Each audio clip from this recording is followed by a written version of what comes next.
There's football, and then there's SEC football. We are SEC Weekly, talking all things SEC football. I'm Matt Desrosiers, joined by two of the best in the industry, Mr. Cody Carpentier and Alex Dunlap. 6 teams have started spring football. We got the Florida Gators, the South Carolina Gamecocks, the Texas Longhorns, their rival, the Oklahoma Sooners, Missouri Tigers, and the Alabama Crimson Tide. Cody, kick it off. What's your takeaway from this first couple days, couple weeks here of spring ball? I think first thing I'm going to start with Florida. Their new coach John Summerall came over from Tulane.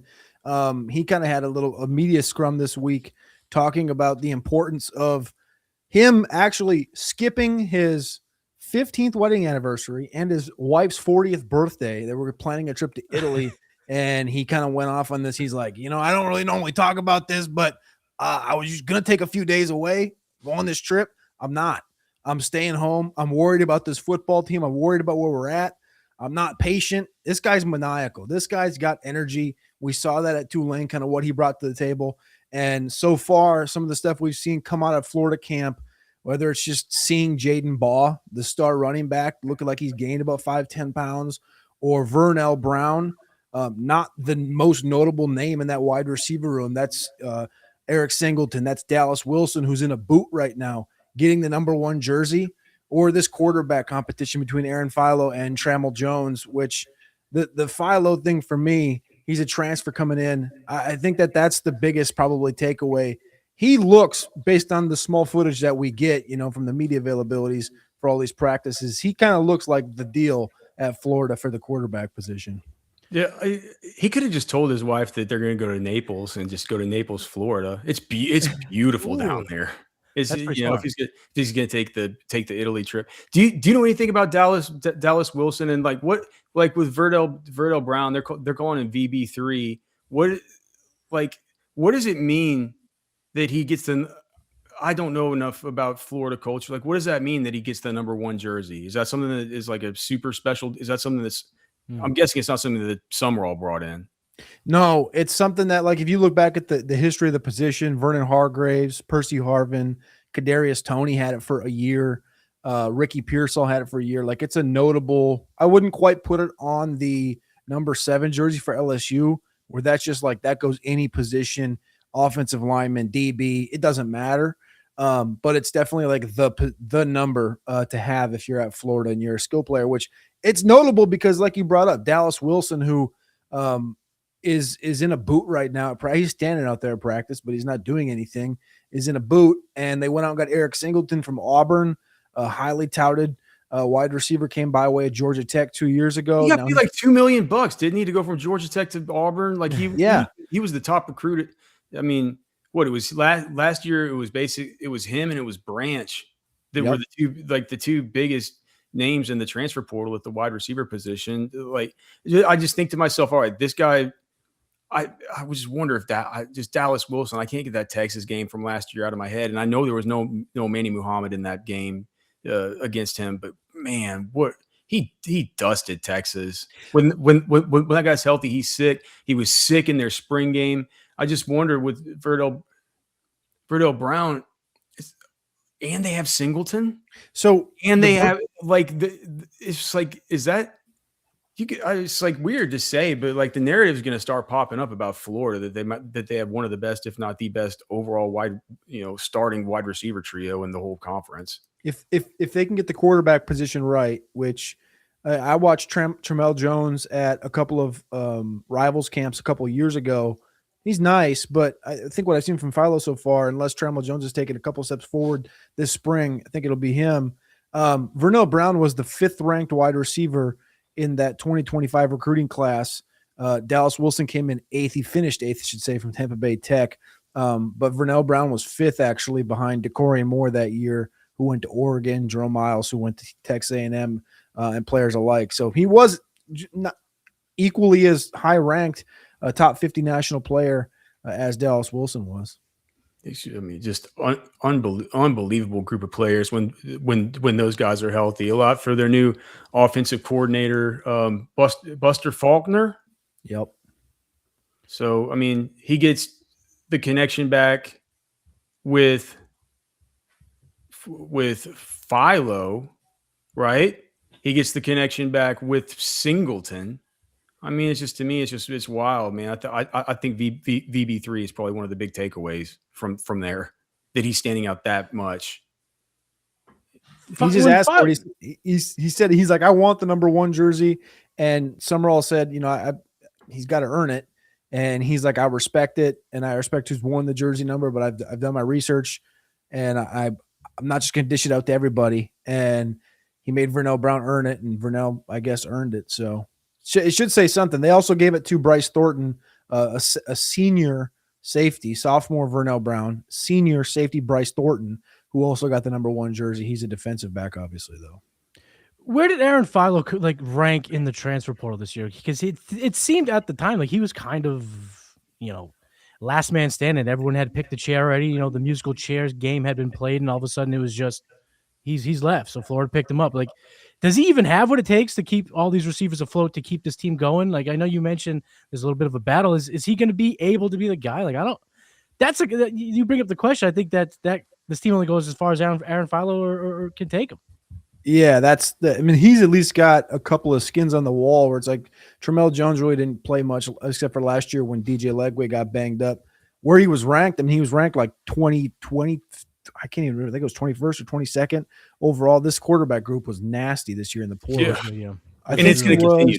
QB 17 according to 247 officially in the portal. But that's like Bo Prabula, who came from Missouri, ended up 16th. Like Austin Simmons, who's now at Missouri, was 12th. Josh Hoover, who's now at Indiana, was right there. Like, it was a loaded class, even in the depths of it. So, but he made his way. That's also like, it's one of those kind of sleeper landing spots where you go with an OC, you go with something you're used to. It's kind of the thing we saw with Pavia. We saw it with, who was our quarterback at Western Kentucky? Zappy.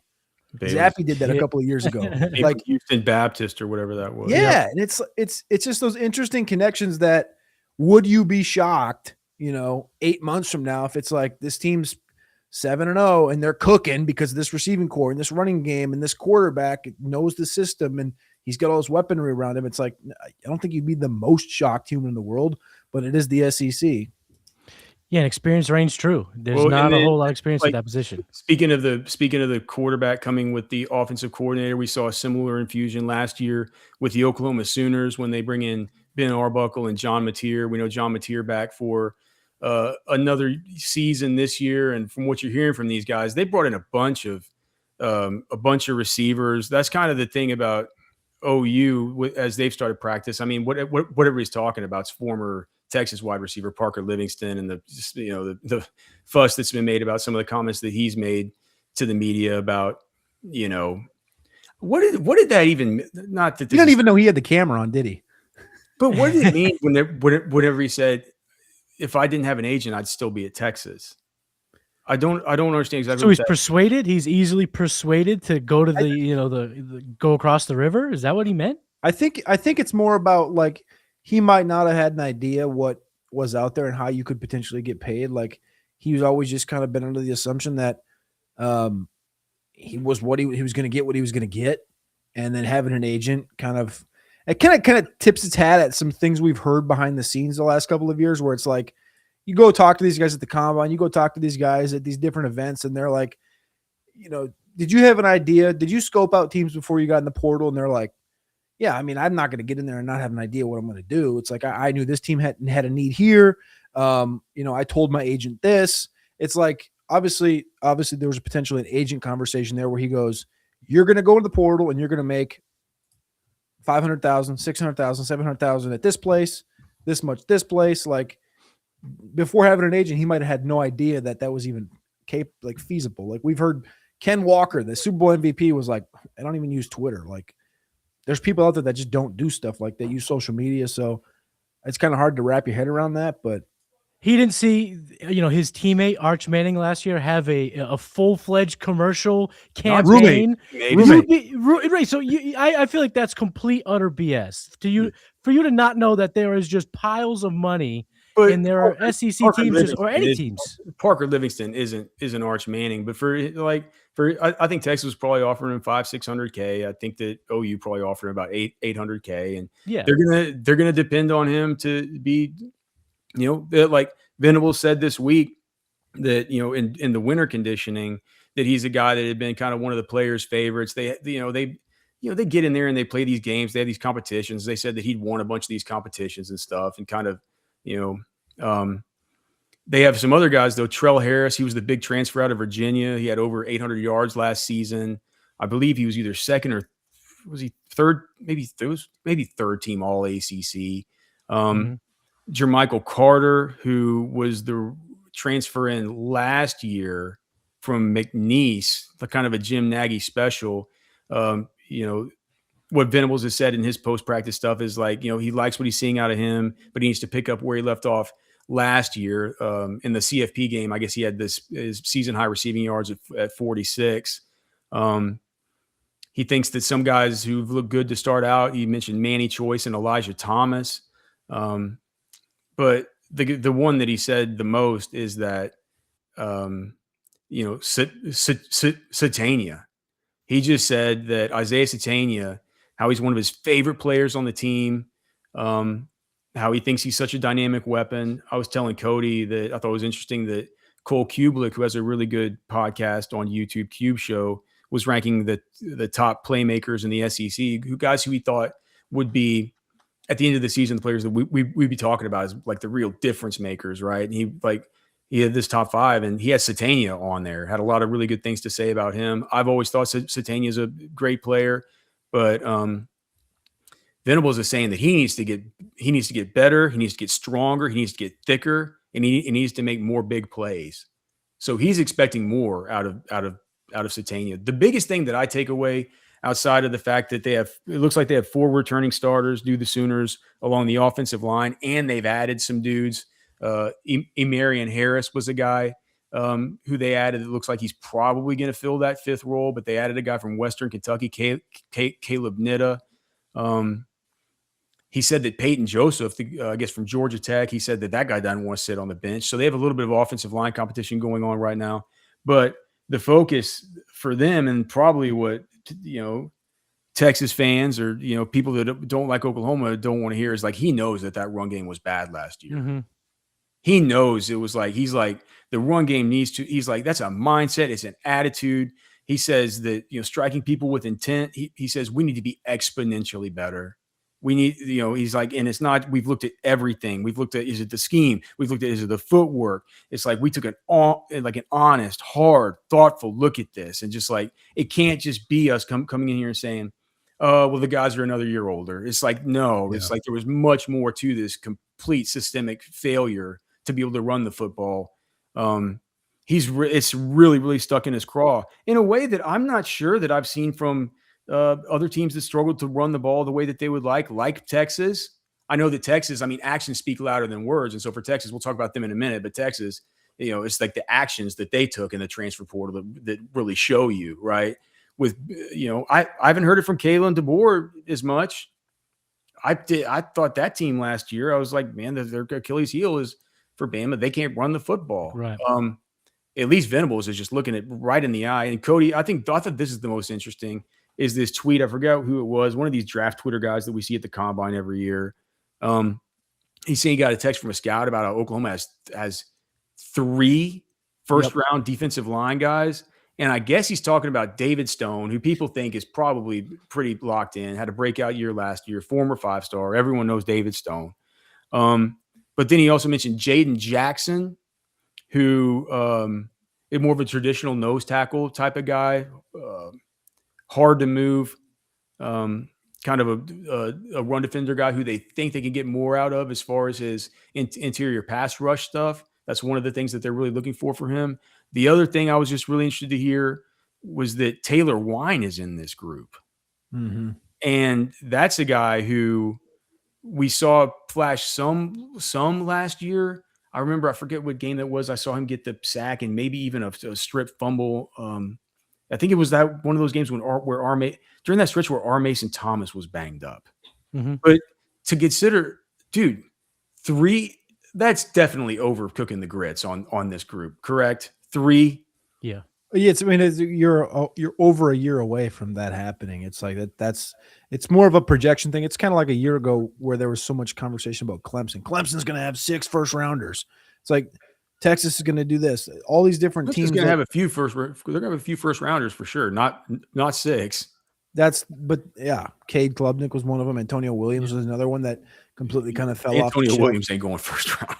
Well, yes, but I know, but I'm saying but that was these are the names, yeah. So on top of the ones that probably will go in the first round. Yeah, and I mean that's gonna be a really good defense. This Oklahoma team is gonna have a really good defense. They took a big step forward this last year. They're also losing a ton of talent, which I think is gonna go a long way. We'll see how fast they can react to it. I don't think Venables have a problem with that. I think it's interesting.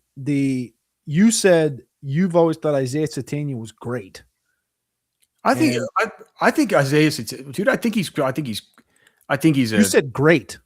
I think he's a great college player. Do you not think he's great? Okay, we said great college player because you just said great. You just said great. He's 5'10". About this from an NFL draft perspective. No. I'm talking about overarching, not like college, high school, NFL. Just like I just look at Isaiah Satania and I just say like, yeah, that guy's you know how I think about it, man. If this guy's a problem, he's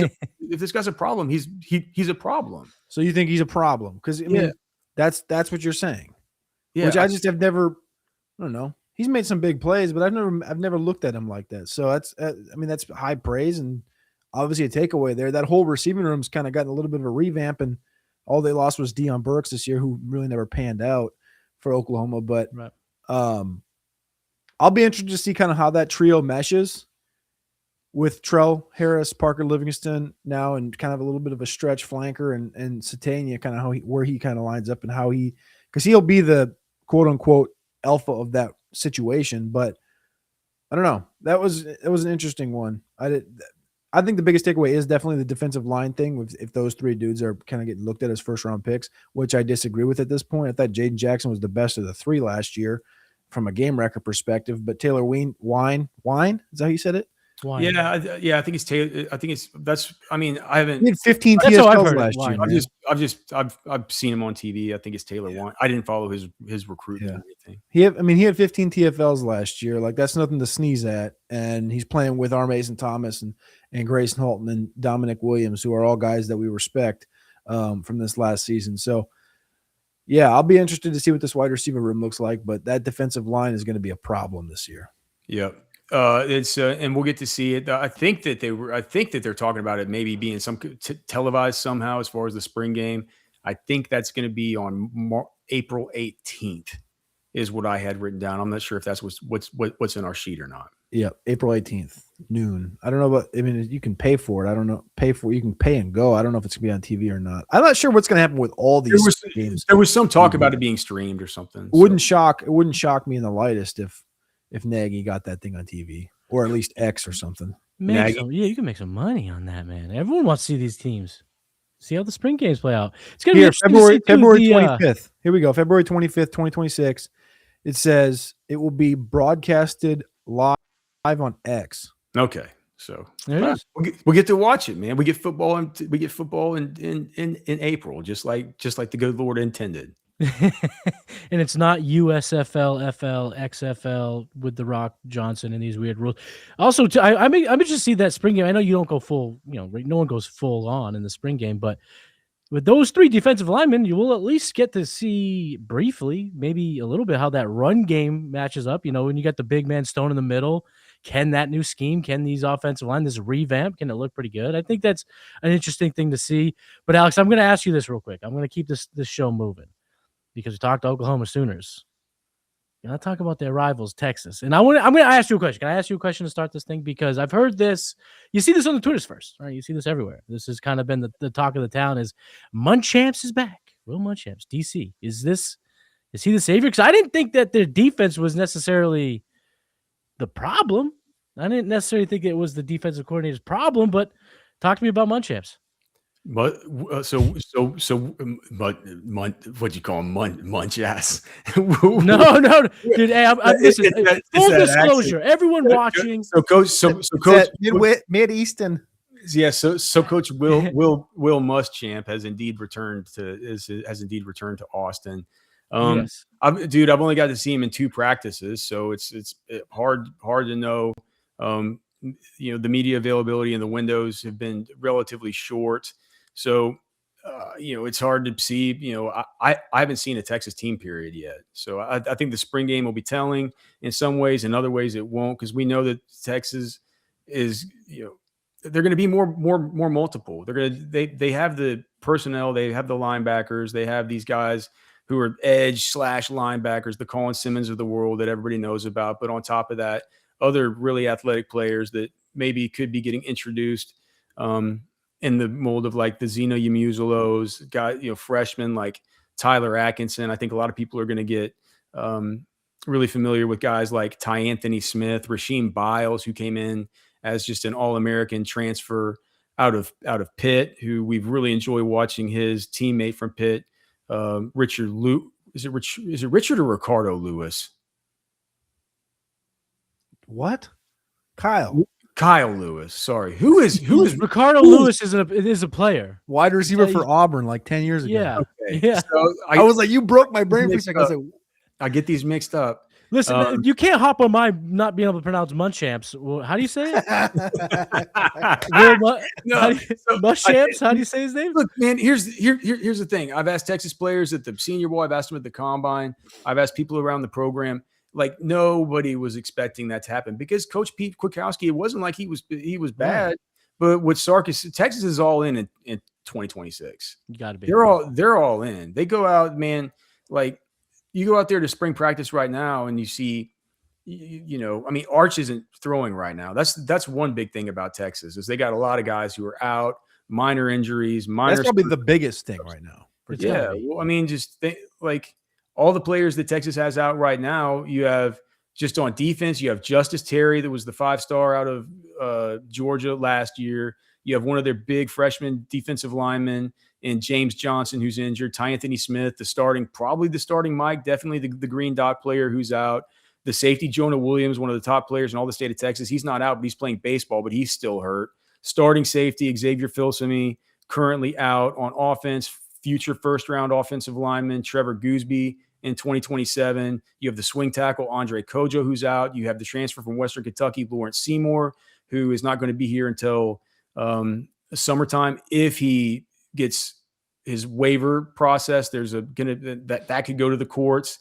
You have the 2 top returning receivers from last year, and Emmett Mosley V and Ryan Wingo, who are not practicing, and of course this little guy named Arch Manning, who's not practicing. So the team doesn't look exactly like it will in the spring as it will in the fall. And I think they're wise not to be pushing these guys, especially the Arch Mannings of the world, the Goosebys of the world, the Wingos, the Emmett Mosleys. Get those guys back healthy. But I think on defense, I'm not even sure we're going to see much in the spring game as far as what they're going to want to be. I don't think it'll be until the Oklahoma game where we see Texas. It's like even last year when they had Ohio State early, right? It was like some of the stuff that they schemed up and things like that. It wasn't until Oklahoma where they started doing stuff where we're like, oh, that's different. I'm not sure if it's going to be the same this year. You think they're going to hold back against Ohio State? No. I don't mean hold back against Ohio State. I wonder if they're. It was like whenever I was talking at the Combine with who was it? Was there the Oklahoma offensive lineman there at the Combine? I've forgotten his name. Fibonacci. Fibonacci? No, it was the other one. I could say it was him, but it was Derek. No, Fibonacci Inwanu. Maybe that was him. I forgot who it was. I don't think Derek Simmons was there. He's the other. He said he just said that they put some stuff on us that we didn't see in any tape heading into the game. And I got to thinking, well, that sounds about right for a Texas-Oklahoma game. So maybe I'm not saying they're going to not hold back versus Ohio State. Like, of course, they're going to go all out versus Ohio State. You can't.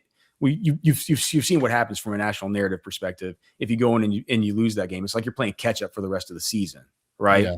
Yeah. But I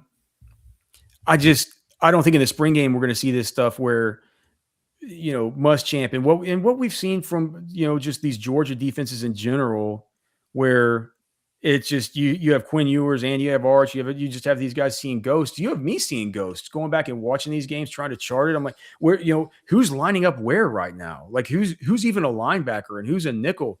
Like where's this? Where did that guy come from? What is this stunt? Super multiple, super weird. Texas has the personnel to be doing that, but Maddie, I think those are things that are going to be happening behind closed doors in fall camp and during game specific installs. I think it's not going to be anything that we're going to see in the spring game or through spring practices. Any sort of massive change in how these players are deployed and the general overall kind of, makeup and fervor of the defense. And anyone tuning in that just, if you're happen to be a Longhorns fan, make sure you're following Cody and Alex because they work for Orange Bloods. They really cover this Texas team. So I'm going to ask both of you guys while we're talking Texas Longhorns, because, we all cover the NFL draft, roster watch, player profile, all this stuff. Cam Coleman, big transfer. I mean, the pictures look. That guy knows how to look good at practice. Is this guy for real? Is this, making the move from Auburn to Texas? Is this going to be, Arch Manning's best friend? Is this going to be the guy that just takes over games and can just be an absolute force? If he's not the one taking over football games, he sure is gonna leave a lot of open space for guys like Ryan Wingo, for guys like Emmett Mosley V, for guys like Hollywood Smothers and Raleek Brown, arguably the two top runners in the whole transfer. Unbelievable, yeah.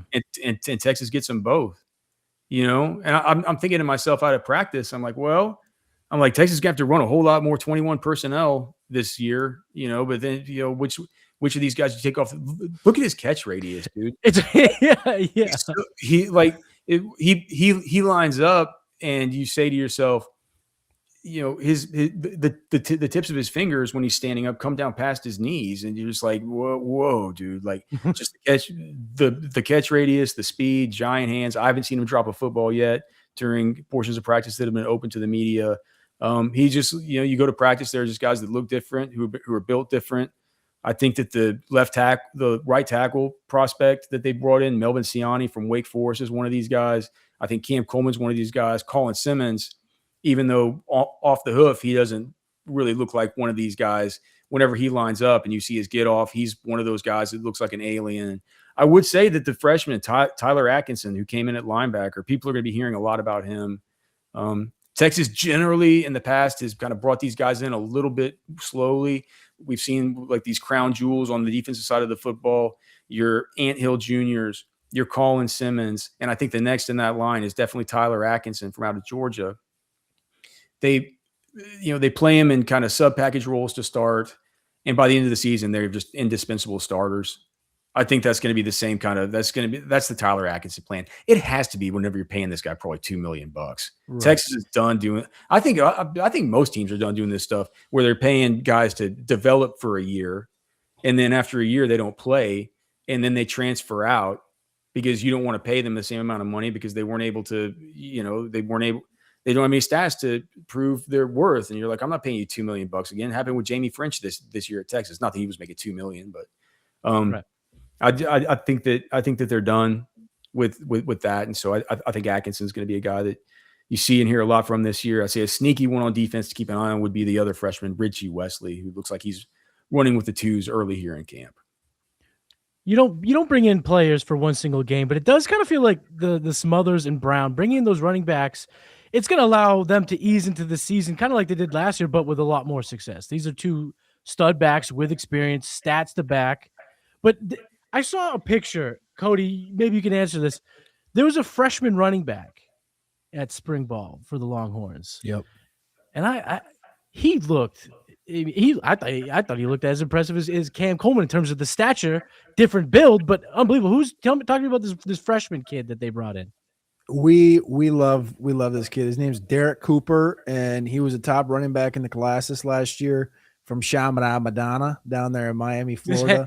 And this dude, that's the thing is, he's wearing the number 5, which is what Bijan, of course, wore at Texas. But you can just like look at the build, even like even like the quads and hamstrings aren't quite big yet. He'll get there in these next couple of years. But the calves, big on this human being right here, which is the big. upper You're body, big on calves. massive. Like this is, and here's the problem, Maddie, where he sits is behind Raleek Brown, who transferred in from Arizona State with a 1,000-yard season, and Hollywood Smothers, who's transferred in from North Carolina State with a 1,000-yard season. Both guys highly touted in the 2027 draft already. Both excellent pass catchers. And this guy's coming in as an elite high school running back in South Florida, where Miami was punching you as hard as possible for him up until the last minute. And even with Miami making the national championship, Texas couldn't, or Miami couldn't pry him away. I know the signing day obviously happened a couple weeks before that, but that Miami team looked excellent up until this point. And he ends up signing with Texas, and now you see him on the football field. It's like, well, I mean, he could probably play for you today, but as Alex brought up, like Smothers and Raleek Brown combined for like a 26% reception share their last season. And that might be where you generally would think like, oh, a freshman's gonna be able to maybe get in there, and if he can pass protect, he's gonna be able to get some third down opportunities, catch a few passes. It's like that's kind of where these two dudes kind of excel. So I'll be really interested to see where and how they can fit a Derek Cooper in, because this dude he's going to be a sicko in at least 2027. Well, and they're not going to want to lose him. They're not going to want to not play. The thing about him is, I mean, he has to know what's up, and he has to know the game. And I think that the new running backs coach at Texas, Jabbar Jalouk, who came in from he was at Florida, and I think that what Texas would have loved to have happened would to have him just call up Jaden Ball and be like, hey man, come on to Texas with me. That isn't exactly what happened, but you could tell that Jabbar Jalouk, he has that. If it's Smothers and Raleek Brown first in drills, Derek Cooper's third. And so you don't feel bad for him. You feel bad for all those dudes who are redshirt freshmen and sophomores who have been completely over recruited at this point. And I think we'll probably see a little bit of attrition at that position. And I just want full disclosure for all you listeners, all you viewers. I have the same biceps. Me and Cooper have similar biceps. When I get tan, I look as Jack. But he's just going to wait until he's been snowed under, and so he's not going to show them to you until he gets a little bit of a tan on. No, the snow's almost gone, boys. I mean, full disclosure, SEC Weekly. I'm a big SEC fan. That's why we're doing the show. But I am from the Northeast. I'm not from the South. You guys, South Carolina, Texas. I'm in Massachusetts, so it's a little bit different of a vibe. Just 8 feet of snow's gone. Speaking of South Carolina, have they started yet? Because I know that Jacarius Peak's already hurt. Yeah, so they started last Wednesday, and Jacarius Peak, actually the star tackle that they got in the transfer portal from North Carolina State.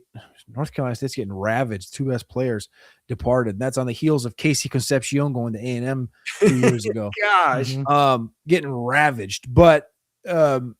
Jacarius Peak had a knee injury during a school-sponsored, team-sponsored 3-on-3 basketball tournament. Why is the school sponsoring a 3-on-3 basketball tournament with their? You're asking the questions. You're asking the questions because it's supposed to be fun and they're young. They're not supposed to blow their knees out. No. Every Gamecock fan, every Shane Beamer believer out there is asking is, hold up, dog. We can't even get healthy. We can't have a decent offensive line. And now we went out and pay millions of dollars to make sure this offensive line is dialed. And we go out and get the number 1 interior offensive lineman in the country. We get the top portal tackle in the class. Well, except for Jordan Seaton, the next top portal tackle. Yeah. We retain a guy. And all of a sudden we got this dude. He's on campus for 2 weeks and he's in a 3-on-3 basketball tournament on campus. Is that freshman that we saw at the Army All-American practice gonna they have a freshman? I'll get to him. Let me just get this offensive line first. Jacarius Peak. So he's out for the spring. He's out for the summer. They say he might be back for the fall. We don't have like an official it was a sprained MCL. There's nothing official on Peak because that's kind of how college works. But the bigger one was Josiah Thompson.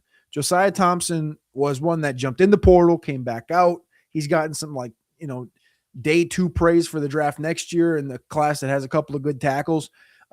Josiah Thompson blew his knee out, and he's out for the whole season, which completely changes the picture. This is a report from Gamecock Central. They say it completely changes the math on this offensive line going into next year.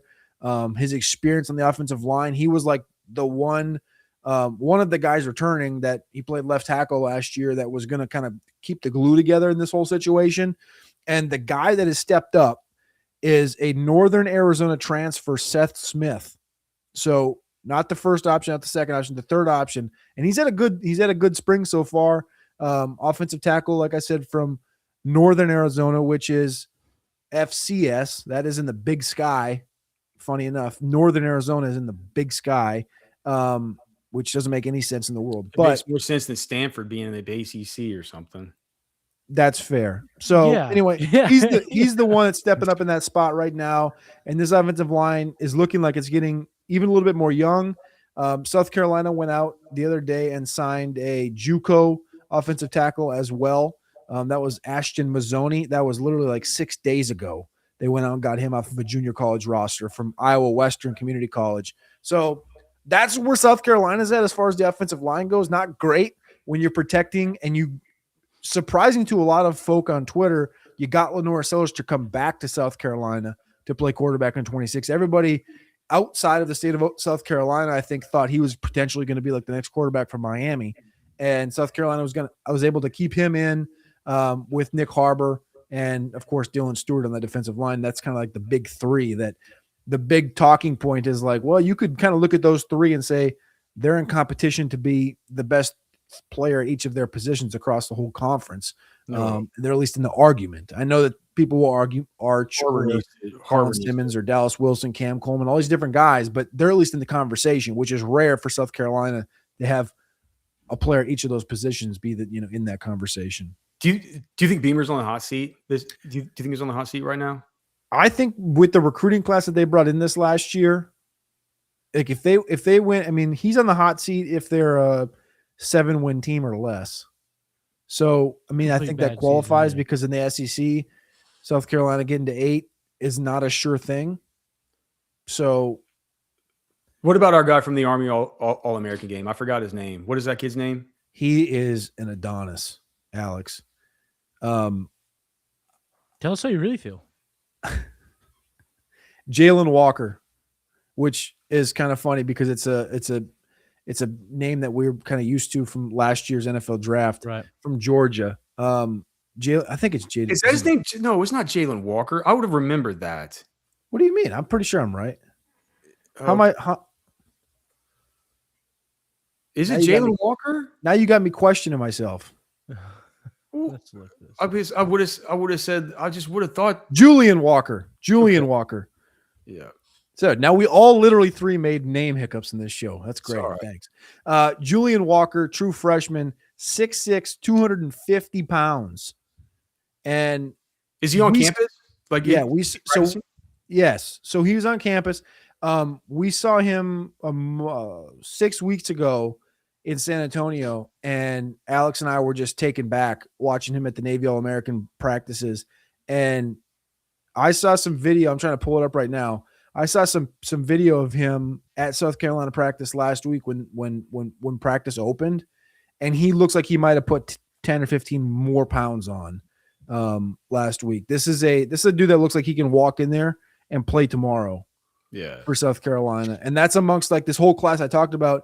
This whole class of freshmen that they brought in are dudes that are big and ready to play. Like Aiden Harris, a defensive tackle, coming at 6'2", 284. That dude, I saw him in Charlotte 2 years ago. They got an awesome offensive lineman they brought in. Didn't they have a 5-star offensive lineman? That's what I said before was Darius Gray, who's the number 1 ranked interior offensive lineman in the country, can come in and play. Like he's a day 1 guy. Zion Gillies is a guy that came in 6'5", 305. Like they got a big class of freshmen in this group. So that's kind of the thing that they're playing on right now. That's kind of how South Carolina has to go. You're never going to be able to be, like a Texas or like a Oregon, or you're not going to be able to go out and spend, or like Ohio State, go out and spend $40 million on your roster. You're going to have to, find the diamonds in the rough, find the guys that for some reason are getting overlooked, like Julian Walker, and keep them home, which even like Georgia struggles to do. Georgia struggles to keep the best players out of Georgia, which is one of the best states in the country to recruit in. But, South Carolina generally hasn't been the best at keeping players in South Carolina or being able to recruit North Carolina. And this year's class, they really did a really good job. And Julian Walker and Aiden Harrison, the defensive line, are a big part of that, and why they're starting to get – not starting to, I should say – I think they're at the Clemson level, like they're above Clemson right now, but they're able to start growing and pulling away from where Clemson's at right now. Well, they're going to need to have some stability, but they're going to need to have a good year, and they need Beamer not to get fired, right? Yeah. But and that'll just blow everything up. But any other quick hits that we're going to get to? Anything we've left off? Any quick hits we can get to before we get out of here? I will say one more thing at the quarterback position. They did get Landon Duckworth, who is, just to put the name out into the ethos, a 6'4", 210-pound quarterback from Jackson, Alabama, who's a high 4-star super athlete. So people that are wondering, like you just brought up, like if Beamer's fired, what's the situation? Like getting a guy like Landon Duckworth to come and learn behind Lenore Sellers for a year is massive. And I think that might go a long way. Like if they're on that fringe, like of 7-8 wins, and they're like, should we keep him? Should we not? It's like you got that recruiting class with a quarterback that you could potentially grow with. Last thing before we get out of here, we're talking quarterbacks. I want to bring this up to you guys because you've at least seen him at Texas. So Alabama decided to not go in the transfer portal, right? They're one of the only big-time programs that decided to not go with experience. I mean, we saw so much experience win at a high level last year. They said, nah, I'm good. One candidate is someone that Kalen DeBoer is, he's familiar with from his time at Washington, Austin Mack. And the other is Keelan Russell, 5-star from Texas. So talk to me about Keelan Russell. Is he going to win this job, or is DeBoer going to go with the safer choice and go with Austin Mack? Because you got him on the screen here. I feel like you want to go with the upside. I mean, look, man, I can't say that I know much about it. Was Austin Mack the one that we saw come in a few times whenever Ty Simpson? Like, okay, so he played at the end of the year. Yeah, I don't know much about Austin Mack. I know that he's a 3-star kid. Like, there's not I just don't know if there's a ton of ceiling. But he had the existing relationship with DeBoer and Grubb, and I do know about Keelan, and I just know that guy's one of these dudes who is borderline. Cody, would you call him like kind of like a recent kind of legendary type of figure at the quarterback position in Texas high school football? Like a Kyler Murray, like those story, like they have the not like all time, not all time legend, but just kind of recently pretty legendary as far as the ethos of Texas high school football. The guy has all the. I mean, he has all the talent in the world. Ryan Grubb said this week, he's talking about the differences between these two guys. He said they're doing really well. I thought the first 2 practices were awesome. Today was a little bit of a regression, but it was a heavier install type of a situation. Grubb said, although Mack has been in the system longer, Russell is extremely intelligent, and it's not an issue for him. It's not a limiting factor, but at the end of the day, it's about who has the most production. Who's the best guy on the field to take care of the football, getting it down the field and scoring the touchdowns. Both of these guys are very capable leaders. I think it's pretty even, but certainly the guy that has the ease of being able to run that, especially with so many younger faces around him, they have to be able to make it run around them. The difference to me is Austin Mack is 6'6", 232, a redshirt junior that's been in this system for 4 years now. And Keelan Russell, I think, is going to come in. I think he's only going to be 200 and I want to say he's like 206. Oh, really? Okay. I think he'd be up to 215 or so by now. 201. So super 6'3", 201. I've seen him. Alex has seen him throw the football too live, I think. I saw him throw live about a year and a half ago. I mean, this is him and Tavion St. Clair at Ohio State. Tavion St. Clair, I thought, was the best quarterback in that class. Keelan Russell's just nipping on his heels, but he's just a leaner quarterback of those sorts. I would say today, I know they're acting like they don't even know who the quarterback is. I bet this thing's going to go down to the wire. Mack will play, and if any opportunity comes for Russell to play, he'll just have to take over. It's going to be not quite to the level of the Tua Jalen Hurts thing, but it's going to be kind of like that, where it's like these are 2 really good quarterbacks. Buckle up, man. Spring football's here. It is the SEC. What a time to be alive, dude. What a time to be alive.